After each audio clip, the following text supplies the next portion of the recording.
বিসমিল্লাহির রহমানির রহিম। সর্বপ্রথম যে বন্ধুরা আমার ভিডিও দেখেন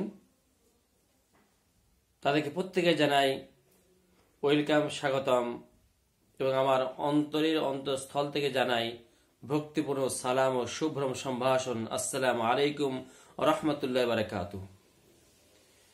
সুপ্রিয় বন্ধুরা,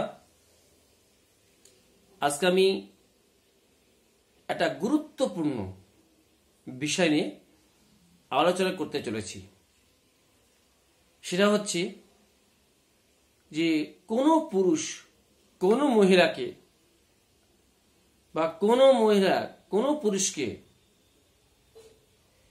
বিবাহর আগে তার সঙ্গে লাভ করাটা কি বা তার সঙ্গে ভালোবাসা করাটা কি, এটা কি সত্যি ইসলামে অনুমতি আছে না নেই, আজকের সেই আলোচনা।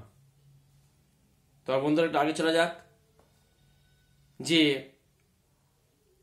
মহান আল্লাহ তাআলা কোরআন শরীফের মধ্যে বলেছেন ওয়ালা তাকরাবুজ জিনা, অর্থাৎ তোমরা ব্যভিচারের নিকটবর্তী যেও না। ব্যভিচার করা তো দূরের কথা, তার নিকটবর্তী যে বিষয়গুলি সেগুলিকেও আল্লাহ পাক নিষেধ করতে পারে। সুবহানাল্লাহ।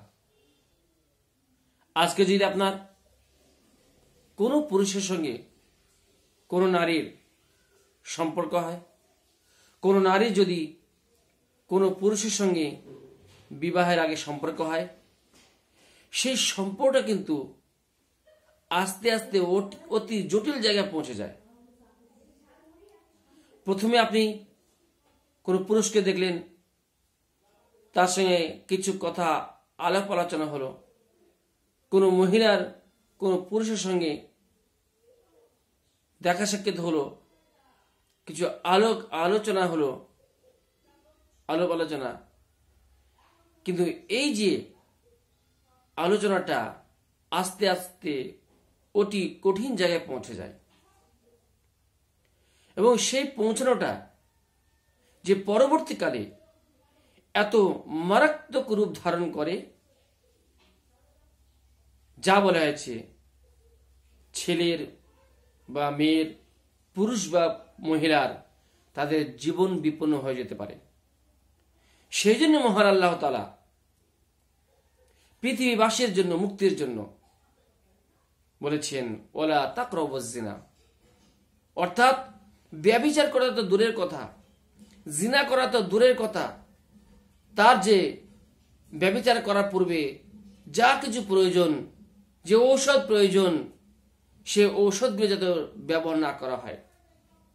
আজকে একটা ছেলে মেয়ের সঙ্গে বিবাহের আগে সম্পর্ক তৈরি হবে, সে অনেক কিছু অবৈধ কাজ করে ফেলে বিবাহের পূর্বে, যা সে কাজটি বলা হয়েছে সমাজ মেনে নেয় না, ইসলাম মেনে নেয় না, কোরআন মেনে নেয় না, হাদিস মেনে নেয় না।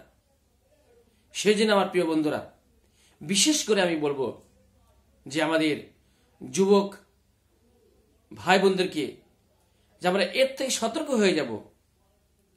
যদি আমরা কোনো ছেলে কোনো মেয়েকে পছন্দ করি, বা কোনো মেয়ে কোনো ছেলেকে পছন্দ করি, পছন্দ করার পরে যদি আমাদের সত্যি তাকে ভালোবাসার ইচ্ছাই হয়, তাহলে আমরা কি করব?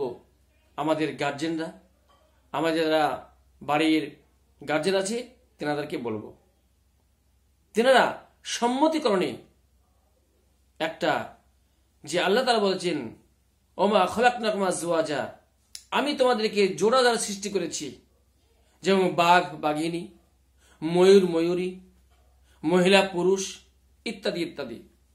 যেমনভাবে আল্লাহ তাআলা যে আমাদেরকে প্রত্যেক জিনিসকে জোড়া জোড়া তৈরি করেছেন, তো ওই রকম ভাবে মানুষকে আল্লাহ পাক জোড়া জোড়া তৈরি করেছেন।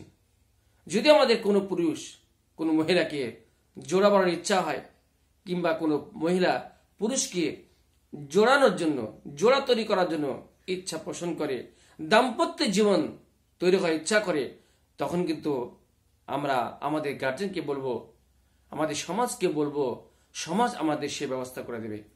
নচেত যদি আমরা হাদিস কোরআনের বিপক্ষে চলি, তাহলে কিন্তু আমাদের এই সম্পর্কটা আমাদের অবৈধ সম্পর্ক হয়ে যাবে, একটা পরিবেশের মধ্যে আমাদের দাগ লেগে যাবে।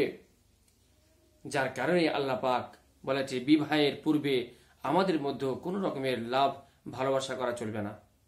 তাই আমার যুবক যুবতী ভাইদের বলছি, আমরা একটু সচেতন হয়ে যাই, তাহলে কি হবে?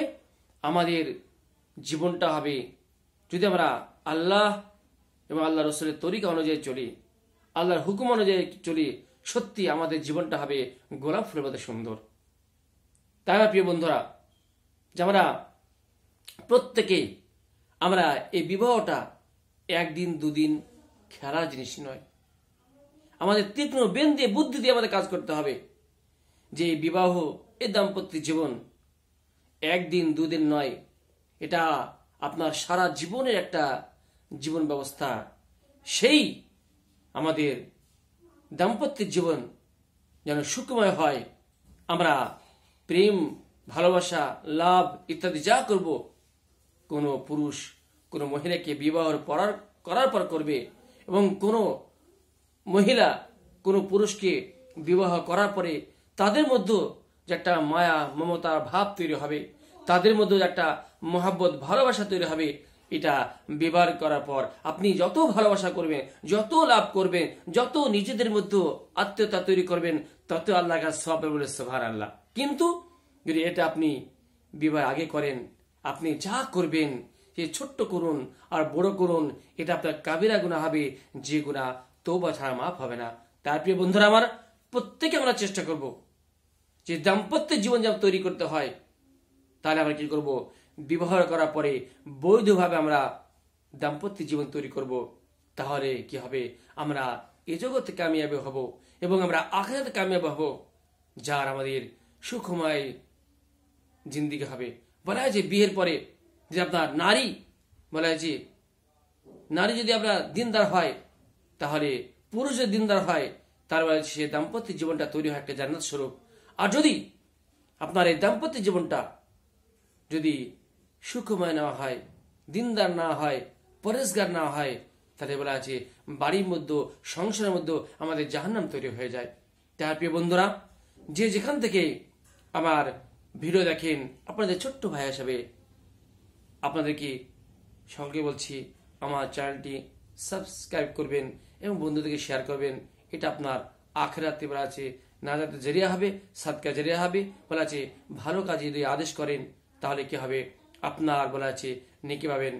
কোরআন শরীফে বলা আছে তা'মুরুনা বিল মারুফ ওয়া তানহাউনা আনিল মুনকার, যে তোমরা ভালো কাজে আদেশ করো এবং অসৎ কাজে নিষেধ করো। আল্লাহ প্রত্যেক আমার ভাই বোনদেরকে, প্রত্যেক আমার কাকা ভাই যারা আছেন, যারা আমার ভিডিও দেখেন, প্রত্যেকে জানা আমি সালাম শ্রদ্ধা। আজকে এর মতো এখানেই। আসসালামু আলাইকুম ওয়া রাহমাতুল্লাহি ওয়া বারাকাতুহু।